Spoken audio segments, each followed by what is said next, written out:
তাহলে আমরা কি দেখছি গাণিতিক বাক্য। গাণিতিক বাক্য কত ধরনের? দুই ধরনের। একটা বাক্যের নাম কি? খোলা বাক্য। আরেকটা বাক্যের নাম কি? বদ্ধ বাক্য। খোলা ওপেন, আর বদ্ধ সীমাবদ্ধ। বদ্ধ বাক্য আবার কত ধরনের? এটা যদি তোমার দাদা চিন্তা করো, দাদার কয়টা ছেলে? দুইটা, একটা একটা। এবার আরেকটা ছেলের আবার কয়টা সন্তান? দুইটা সন্তান, একটা সত্য একটা মিথ্যা। এটা বদ্ধ বাক্য আবার দুই ধরনের। কি কি?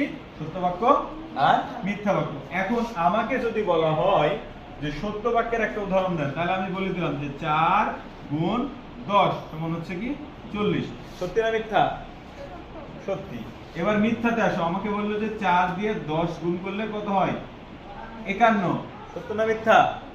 মিথ্যা। তার মানে এটা হচ্ছে মিথ্যা বাক্য আর এটা হচ্ছে সত্য বাক্য। আর খোলা বাক্যটা এরকম হয়, আমাকে বলা হয়েছে যে 2ক যোগ 5 সমান 10। এই ধরনের অক্ষর যদি কোনো বাক্যে দেখতে পাই তখন তাকে কি বলবো? মনে থাকবে? মনে থাকবে?